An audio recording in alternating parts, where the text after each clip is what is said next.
अस्सलाम वालेकुम dear students, उम्मीद करता हूँ आप लोग खैरियत से होंगे। देखिए बेटा, आज का जो हमारा लेक्चर है, हमने प्रीवियस लेक्चर जो है एक्सरसाइज नंबर 1.4 का फर्स्ट पार्ट सॉल्व किया था। और बेटा आज हम जो बात करने वाले हैं, सॉल्व कर रहे हैं, वो किसकी बात कर रहे हैं? हमने सॉल्व करना है सेकंड पार्ट। और बेटा क्या है सेकंड पार्ट में? हमने simplify the using law of exponent. अब लॉ की बात कर रहा है, कौन से वाला? एक्सपोनेंट वाला। तो बेटा वी नो दैट, हम जानते हैं कि जो डिवाइड अपने पास है, डिवाइड में क्या होती है, जब बेस अपने पास सेम होती है तो हम पावर्स को क्या कर रहे होते हैं? माइनस करते हैं। और बेटा जब अपने पास बेस सेम होती है, मल्टीप्लाई के अंदर हम क्या करते हैं?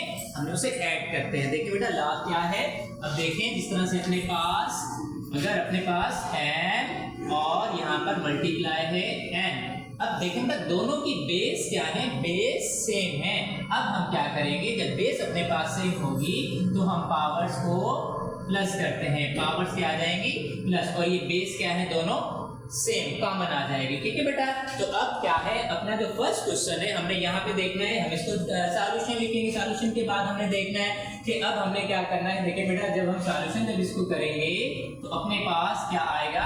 हमने सवाल को लिखना है 1/3 और पावर कितने हैं? पावर 4। और इसी तरह 1/3 पावर्स कितनी है? 5। तो देखिए बेटा हमने क्या करना है, इसके अंदर हमारे पास बेस और सेम। अब बेस सेम है 1/3 दोनों की, तो हमने अब क्या करना है, तो बेटा पावर्स यहाँ पर हमने ऐड करनी है, लेकिन बेस को हमने क्या करना है? कॉमन। तो बेस अपने पास कॉमन आ गया और पावर्स क्या होंगी? ऐड करेंगे। अब कैसे? देखिए बेटा 1/3 सेम और 4 और 5 को ऐड करेंगे तो 9। तो बेटा जस्ट हमने क्या करना था? Simplify using law of exponent. हमने क्या करना था? इसकी लॉ हमने सीखना था, कौन सा? एक्सपोनेंट का। ठीक है, तो बेटा अपना जो है यहाँ पर फर्स्ट क्वेश्चन सॉल्व हो गया। ठीक है, इसी तरह अब हम बढ़ते हैं अपने नेक्स्ट क्वेश्चन की जानिब। अब अपना नेक्स्ट क्वेश्चन जो है बेटा वो क्या है, देखें। अब हमने यहाँ पर जो है देखना है कि इधर क्या है, ये भी सेम, बेस क्या है अपने पास? दोनों सेम है। तो हम ये भी प्रैक्टिस कर लेते हैं इस क्वेश्चन की। देखिए बेटा बेस सेम है, हम डायरेक्ट क्वेश्चन सॉल्व करते हैं।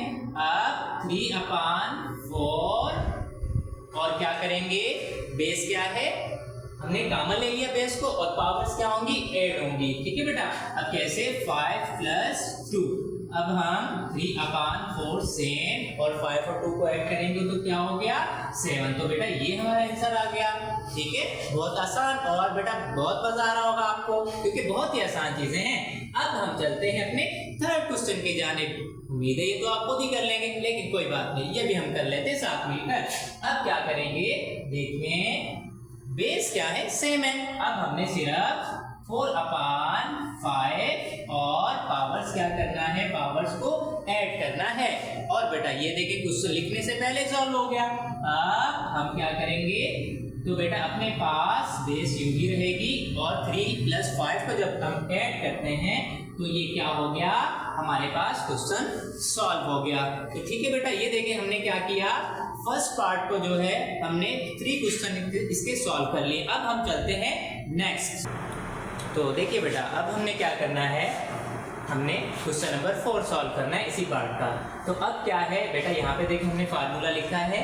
अब ये क्या है? a × b whole power n। अब ये बेटा जो पावर n है वो क्या है, जब हम इसे सॉल्व करेंगे तो n जो है ऊपर भी आ जाना है पावर इसकी, और इसी तरह b के ऊपर भी पावर आ जाएगी। ठीक है, तो अब हमने क्या करना है, यही 3 को देखने थे बेटा। ये 3 जो है ये इस 3 के ऊपर भी होगा हमारा जो क्यूब है, और ये इस चीज, ये जो अपने पास बेस है बेटा इसके ऊपर भी है। अब हमने क्या करना है, सिंपली इसे सॉल्व करेंगे। तो बेटा हमें यहाँ पे इसको सिंपल से सॉल्व करना है। हम कैसे? अब देखें, हम ये क्वेश्चन अगर लिखें तो -3 × 5² और क्यूब। अब क्या करेंगे, देखिए बेटा एक बात याद रखिएगा, अगर आपके पास यूं हो पावर तो हमने क्या करना है, सिंपली 2 × 3 = 6 हो जाएगा। लेकिन अगर आपके पास इस तरीके से पावर हो तो आपको क्या करना पड़ेगा, जो बेस है बेटा एक से 3 टाइम मल्टीप्लाई करेंगे आप। इस तरीके से बेस को 2 × 2। अब आपका आंसर क्या आना है? 2 2 4 4 2 is 8। तो इस तरीके से, तो इसे बेटा आप सिंपली मल्टीप्लाई करेंगे, 2 × 3 = 6 हो जाएगा। ये क्या हो जाएगा? 6 बनेगा। और ये क्या बनेगा? इस तरीके से एक से पावर को मल्टीप्लाई करेंगे। ठीक है बेटा, अब अब हम क्या करेंगे, सिंपली यहाँ पर अगर पावर्स के ऊपर बेटा इस तरह से पावर है तो अब हम सेपरेट करेंगे, तो ये माइनस का जो 3 है हमने क्या लिखना है, ये वाला जो क्यूब है बेटा इसके ऊपर भी पावर आ जाएगी। और हम इसको कैसे सॉल्व करेंगे, इसको सिंपली ये जो ब्रैकेट है अब हम सिंपल मल्टीप्लाई करेंगे इसे, तो 2 को 3 के साथ जब हम मल्टीप्लाई कर रहे हैं तो 5 पावर कितना 2 3 इज 6। तो बेटा देखें ये हमारा क्या हो गया, ये हमारा आंसर हो गया बेटा।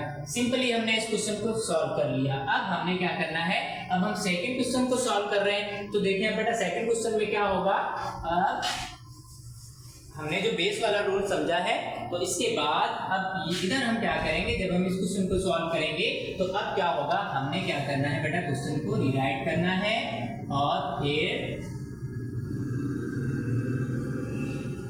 अब हम क्या करेंगे, देखिए बेटा अब अपने पास ब्रैकेट्स के अंदर आ गई चीजें और ये ब्रैकेट्स के बाहर थी। तो अब हम क्या करेंगे, जब हमने इसे सॉल्व करना है क्वेश्चन को तो ये 3 बेटा ये सेम रहेगा। और अब हम क्या करेंगे, 4 4 इज क्या हो जाएगा 16, क्या हो जाएगा 16। और बेटा ये जो माइनस है वो क्या बिल्कुल इग्नोर, मतलब कैंसिल हो जाएगी। कैसे, अगर हम इसे यूं लिखते हैं माइनस का 4 स्क्वायर, इसका मतलब क्या है जो बेस 2 टाइम मल्टीप्लाई है, अगर हम इसे यूं करें -4 मल्टीप्लाई माइनस का 4, तो बेटा देखिए माइनस इंटू माइनस क्या हो जाता है प्लस हो जाता है। तो इसीलिए हमने 4 4 इज 16 लिखा है इधर। आगे बात समझ में। अब हम क्या करेंगे, तो बेटा ये हमारी माइनस कैंसिल हो गई और अब ये हमने सिंपली हमने क्या कर दिया, क्यूब लगा दिया। और इसके बाद अब हमने क्या करना है बेटा, ये जो पावर है ये क्या करेंगे दोनों के ऊपर आएगी, जिस तरह से हमने ये वाला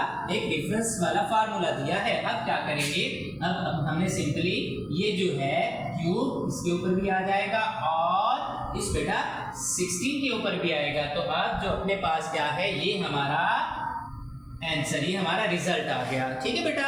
इसके बाद अब हम क्या करते हैं, सिंपल है बेटा क्वेश्चन, बहुत आसान है और आप लोग कर लेंगे। तो अब हमने क्या करना है, इसको भी हम सॉल्व करते हैं। ठीक है। अब देखें बेटा, अब हमने देखें बेस अपने पास क्या है बेटा, दोनों यहाँ पर सेम है। और अब हमने एक बार क्वेश्चन को लिख लेना है। ठीक है, ये हमने क्वेश्चन को रीराइट कर लिया।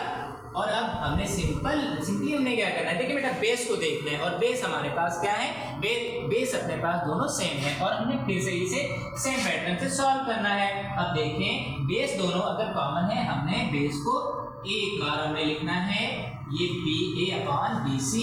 और बेटा पावर्स को हम क्या करेंगे, ऐड करेंगे। और पावर्स को जब हम ऐड करते हैं तो बेटा हमारा जो फाइनली यहाँ पे जो रिजल्ट आता है वो क्या आ गया, होल पावर 9 आ गया।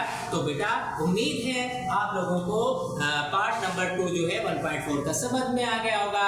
इंशाल्लाह फिर मिलते हैं अपने नेक्स्ट वीडियो के साथ। जब तक के लिए इजाजत दीजिएगा बेटा, अपना ख्याल रखना। अल्लाह हाफिज।